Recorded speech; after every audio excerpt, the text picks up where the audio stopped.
ಈಗಾಗಲೇ ಸದ್ಯದ ಮಟ್ಟಿಗೆ ವಿಮಾನ ದುರಂತದ ವಿಚಾರಕ್ಕೆ ಸಂಬಂಧಪಟ್ಟಂತೆ ದಿನದಿಂದ ತನಿಖೆ ಚುರುಕಾಗ್ತಾ ಇದೆ.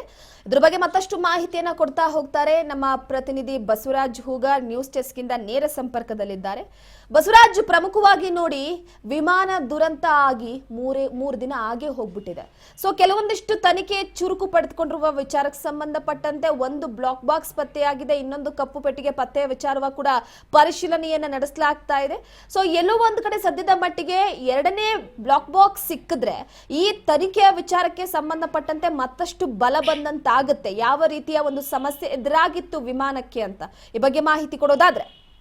ರೂಪಾ, ಅಹಮದಾಬಾದ್ನ ಏನು ವಿಮಾನ ದುರಂತ ಪ್ರಕರಣ ಏನಿದೆ, ಈ ಒಂದು ಪ್ರಕರಣಕ್ಕೆ ಸಂಬಂಧಪಟ್ಟಂತೆ ಈಗಾಗಲೇ DGCA ಅಧಿಕಾರಿಗಳು ತನಿಖೆಯನ್ನು ಕೂಡ ಕೈಗೊಂಡಿರ್ತಕ್ಕಂಥದ್ದು. ಪ್ರೋಟೋಕಾಲ್ ಮುಖಾಂತರ ಕೂಡ ತನಿಖೆಯನ್ನು ಸಾಕಷ್ಟು ಒಂದು ಕಡೆ ಹಂತವಾಗಿ ಕೂಡ ಅದನ್ನು ಪರಿಶೋಧನೆಯನ್ನು ಕೂಡ ನಡೆಸ್ತಾ ಇದ್ದಾರೆ. ನಿನ್ನೆಯೂ ಕೂಡ ಪ್ರಧಾನಿ ನರೇಂದ್ರ ಮೋದಿ ಅವರು ಕೂಡ ಭೇಟಿ ಕೊಟ್ಟು ಅಧಿಕಾರಿಗಳ ಜೊತೆ ಸಮಾಲೋಚನೆ ಕೂಡ ನಡೆಸಿರ್ತಕ್ಕಂಥದ್ದು. ಸೂಕ್ತವಾಗಿ ಇದಕ್ಕೆ ಕಾರಣಗಳೇನು, ಇಷ್ಟೊಂದು ದೊಡ್ಡ ಪ್ರಮಾಣದಲ್ಲಿ ದುರಂತ ಆಗಲಿಕ್ಕೆ ಕಾರಣ ಏನು ಅನ್ನುವಂಥದ್ದನ್ನು ಸಮಗ್ರವಾಗಿ ತನಿಖೆ ಆಗಬೇಕು ಅನ್ನುವಂಥ ನಿಟ್ಟಿನಲ್ಲಿ ಅಧಿಕಾರಿಗಳಿಗೆ ಒಂದಿಷ್ಟು ಖಡಕ್ ಆಗಿರ್ತಕ್ಕಂಥ ಸೂಚನೆ ಕೊಟ್ಟಿರ್ತಕ್ಕಂಥದ್ದು. ಈ ಬೆನ್ನಲ್ಲೇ ಏನು ಕಳೆದ 28 ಗಂಟೆಗಳ ಒಳಗೆ ಈಗಾಗಲೇ ಆ ವಿಮಾನದಲ್ಲಿರ್ತಕ್ಕಂಥ ಒಂದು ಬ್ಲ್ಯಾಕ್ ಬಾಕ್ಸ್ ಕೂಡ ಸಿಕ್ಕಿರುವಂಥದ್ದು. ಆ ಒಂದು ಬಾಕ್ಸ್ನಲ್ಲಿ ಒಂದ್ ಕಡೆ ಪೈಲಟ್ನ ಒಂದಿಷ್ಟು ಅಲ್ಲಿರ್ತಕ್ಕಂಥ ಮಾಹಿತಿ ಮತ್ತೆ ಅದು ಪತನವಾಗುವಕ್ಕಿಂತ ಮುಂಚಿತವಾಗಿ ಏನೆಲ್ಲ ಅವರು ಕೂಗಾಟ ಆಗಿರ್ಬೋದು, ಅವ್ರು ಏನು ಹೇಳ್ತಾ ಇದ್ರು ಅನ್ನುವಂಥದ್ದಾಗಿರ್ಬೋದು, ಅದೆಲ್ಲವೂ ಕೂಡ ಆ ಒಂದು ಬಾಕ್ಸ್ನಲ್ಲಿ ಕೂಡ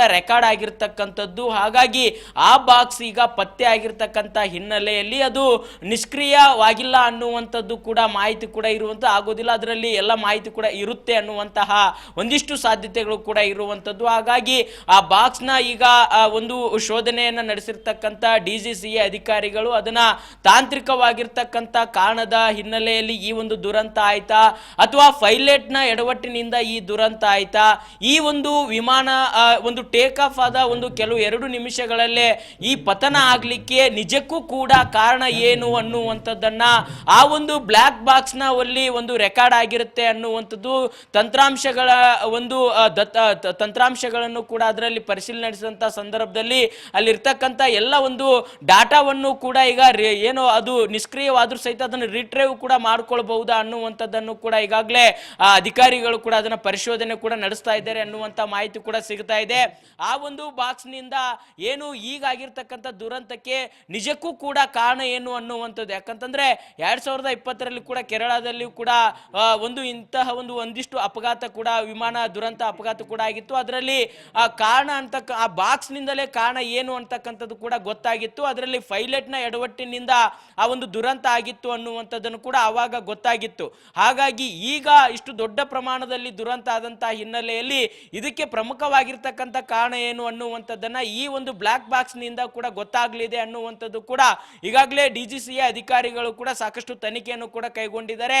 ಆ ಬಾಕ್ಸ್ ನಲ್ಲಿ ನಿಜಕ್ಕೂ ಕೂಡ ಏನೆಲ್ಲ ಮಾಹಿತಿ ಇದೆ, ಅಲ್ಲಿ ಜನರ ಕೂಗಾಟ ಹೇಗಿತ್ತು, ಅದು ವಿಮಾನ ಪತನವಾಗಕ್ಕಿಂತ ಮುಂಚಿತವಾಗಿ ಏನೆಲ್ಲ ಹೇಳ್ತಾ ಇದ್ರು, ಏನೆಲ್ಲ ಮಾತನಾಡ್ತಾ ಇದ್ರು ಅನ್ನುವಂಥದ್ದು ತಾಂತ್ರಿಕ ದೋಷನ ಅಥವಾ ಪೈಲಟ್ನ ಒಂದಿಷ್ಟು ದೋಷನ ಅಥವಾ ಯಾವ ರೀತಿಯಾಗಿ ಅಲ್ಲಿ ಆ ದುರಂತ ಆಗ್ಲಿಕ್ಕೆ ಏನ್ ಕಾರಣ ಅನ್ನುವಂಥದ್ದು ಕೂಡ ಆ ಬಾಕ್ಸ್ ನಲ್ಲಿ ಕೂಡ ಸಿಗುವಂಥದ್ದು. ಹಾಗಾಗಿ ಆ ಒಂದು ಬ್ಲ್ಯಾಕ್ ಬಾಕ್ಸ್ ನಿಂದಲೇ ಕೂಡ ಈಗ ಅಂತಂದ್ರೆ ಮುಂದೆ ಏನು ಇದಕ್ಕೆ ಕ್ರಮ ಕೈಗೊಳ್ಳಬೇಕು ಅನ್ನುವಂಥದ್ದು. ಯಾಕಂತಂದ್ರೆ ಸಾಕಷ್ಟು ವಿಮಾನದ ಹಾರಾಟಗಳು ಏನು ಟೇಕ್ ಆಫ್ ಆಗುವಂತ ಸಂದರ್ಭದಲ್ಲಿ ಈ ರೀತಿಯಾಗಿರ್ತ ಘಟನೆ ಮರುಕಳಿಸಬಾರದು ಅನ್ನುವಂತಹ ನಿಟ್ಟಿನಲ್ಲಿ ಸಾಕಷ್ಟು ಒಂದ್ ಕಡೆ ತನಿಖೆ ಕೂಡ ಕೈಗೊಂಡಿದ್ದಾರೆ. ಹಾಗಾಗಿ ಆ ಬಾಕ್ಸ್ ಪತ್ತೆಯಿಂದ ಒಂದ್ ಕಡೆ ಇದಕ್ಕೆ ನಿಜಕ್ಕೂ ಆಗಿರ್ತಕ್ಕಂಥ ಕಾರಣ ಏನು ದುರಂತಕ್ಕೆ ಅನ್ನುವಂಥದ್ದು ಗೊತ್ತಾಗಲಿದೆ.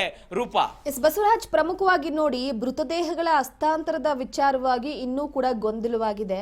DNA ಟೆಸ್ಟ್ ಮುಖಾಂತರವಾಗಿ ಮೃತದೇಹವನ್ನ ಹಸ್ತಾಂತರ ಮಾಡಲಾಗ್ತಿದೆ. ಇಲ್ಲಿವರೆಗೂ ಕೂಡ ಏನಾದರೂ ಮೃತದೇಹ ಹಸ್ತಾಂತರದ ವಿಚಾರವಾಗಿ ಹಾಗೆ ವೈದ್ಯರಿಗೆ ಸವಾಲಾಗಿರುವಂತಹ ವಿಚಾರವಾಗಿ 265 ದಿನದಂತೂ 274ಕ್ಕೆ ಈಗ ಸಾವಿನ ಸಂಖ್ಯೆ ಏರಿಕೆಯಾಗಿದೆ. ಕೆಲವೊಂದಿಷ್ಟು ಜನರಿಗೆ ಚಿಕಿತ್ಸೆ ಇನ್ನೂ ಕೂಡ ಮುಂದುವರಿಸಲಾಗ್ತಾ ಇದೆ. ಸೊ ಎಲ್ಲೋ ಒಂದು ಕಡೆ ಇನ್ನೂ ಸಾವಿನೋವಿನ ವಿಚಾರವಾಗಿ ಮುಂದಿನ ದಿನಗಳಲ್ಲಿ ಮತ್ತಷ್ಟು ಏರಿಕೆಯಾಗುವ ಸಾಧ್ಯತೆ ಇದೆ ಅಂತ ಹೇಳಲಾಗ್ತಿದೆ. ಈ ಬಗ್ಗೆ ಏನಾದರೂ ಮಾಹಿತಿ ಸಿಕ್ಕಿದೆಯಾ ಅಂತ?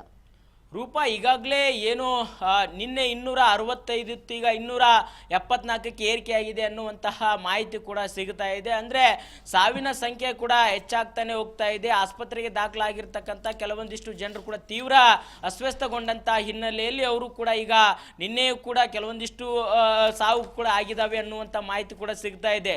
ಏನು ಆ ದುರಂತ ಆದಂತಹ ಪ್ರಕರಣದಲ್ಲಿ ಒಂದ್ ಕಡೆ ಅಂದ್ರೆ ಆ ದುರಂತ ಆದ ತಕ್ಷಣವೇ ಆ ವಿಮಾನದಲ್ಲಿ ಸಾವನ್ನಪ್ಪಿರ್ತಕ್ಕಂಥದ್ದು 241 ಜನ. ಅಂದ್ರೆ ಆ 241 ಜನರ ಒಂದಿಷ್ಟು ಮೃತದೇಹಗಳನ್ನು ಕೂಡ ಅವರವರ ಯಾರ್ಯಾರು ಅವರ ಕುಟುಂಬಕ್ಕೆ ಅವರ ಒಂದು ಹಸ್ತಾಂತರ ಮಾಡಬೇಕು ಅನ್ನುವಂತ ನಿಟ್ಟಿನಲ್ಲಿ ಸಾಕಷ್ಟು ಈಗಾಗಲೇ ಅಧಿಕಾರಿಗಳು ವೈದ್ಯರ ತಂಡವು ಕೂಡ ಸಾಕಷ್ಟು ಅದರ ಸಂಬಂಧಪಟ್ಟಂತ ಎಲ್ಲ ಕಾರ್ಯಾಚರಣೆ ಕೂಡ ನಡೆಸ್ತಾ ಇದ್ದಾರೆ. ಆದ್ರೆ ಈ DNA ಮುಖಾಂತರವಾಗಿ ಅವರ ಒಂದು ಏನು ಅವರ ಒಂದು ಅಸ್ಥಿ ಒಂದಿಷ್ಟು ಅವರ ಒಂದು ಮೂಳೆಯನ್ನ ಕೊಡಬೇಕು ಅಥವಾ ಅವರ ದೇಹವನ್ನು ಒಂದಿಷ್ಟು ಅದರ ದೇಹದ ಬಿಡಿಭಾಗಗಳನ್ನು ಒಂದಿಷ್ಟು ಆದ್ರೂ ಕೊಡಬೇಕು, ಆ ಕುಟುಂಬದವರಿಗೆ ಹಸ್ತಾಂತರ ಮಾಡಬೇಕು ಅನ್ನುವಂತಹ ಒಂದಿಷ್ಟು ಪ್ರಯತ್ನಗಳು ಕೂಡ ನಡೀತಾ ಇದ್ದಾವೆ ಅನ್ನುವಂಥ ಮಾಹಿತಿ ಇದೆ. ಆದ್ರೆ ಇನ್ನೂ ಕೂಡ ಅದನ್ನ ಪತ್ತೆ ಹಚ್ಚಲಿಕ್ಕೆ ಕೂಡ ಕಾರಣ ಆಗ್ತಾ ಇಲ್ಲ, ಸಾಧ್ಯವಾಗ್ತಾ ಇಲ್ಲ ಅನ್ನುವಂಥ ಮಾಹಿತಿ ಕೂಡ ಸಿಗ್ತಾ ಇದೆ. ಯಾಕಂತಂದ್ರೆ ಅಷ್ಟೊಂದು ಭೀಕರವಾಗಿರ್ತಕ್ಕಂಥ ಅದು ಒಂದ್ ಕಡೆ ಆ ಒಂದು ದುರಂತ ಪ್ರಕರಣ ಕೂಡ ನಡೆದಿರ್ತಕ್ಕಂಥದ್ದು. ಹಾಗಾಗಿ ಆ ವೈದ್ಯರಿಗೂ ಕೂಡ ಇದು ಸವಾಲಾಗಿದೆ ಅನ್ನುವಂಥದ್ದು. ಹಾಗಾಗಿ ಸರ್ಕಾರದಿಂದಲೇ ಎಲ್ಲ ಒಂದು ಒಟ್ಟಿಗೆ ಅದನ್ನ ಅಂತಿಮ ಸಂಸ್ಕಾರ ಮಾಡಬೇಕು ಅಥವಾ ಕುಟುಂಬದವರಿಗೆ ಹಸ್ತಾಂತರ ಮಾಡಬೇಕಾ ಬೇಡವಾ ಅನ್ನುವಂಥದ್ದು ಕೂಡ ಸಾಕಷ್ಟು ಒಂದ್ ಕಡೆ ಇನ್ನೂ ಕೂಡ ಚರ್ಚೆ ಕೂಡ ನಡೀತಾ ಇದೆ.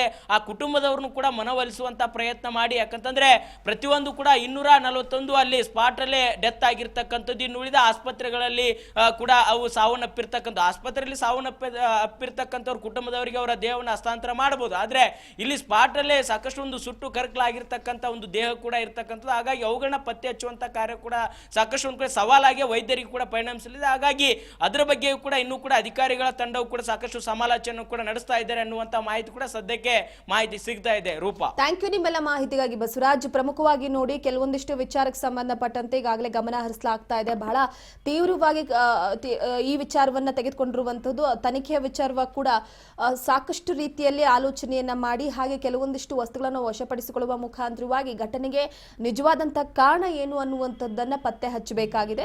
ಅದರ ಜೊತೆಗೆ ಮತ್ತೊಂದು ಅಂಶ ಏನಪ್ಪಾ ಅಂತಂದ್ರೆ ಈಗಾಗಲೇ ಮೃತದೇಹ ಹಸ್ತಾಂತರದ ವಿಚಾರವಾಗಿ ದೊಡ್ಡ ಸಮಸ್ಯೆ ಆಗಿರುವಂತದ್ದು.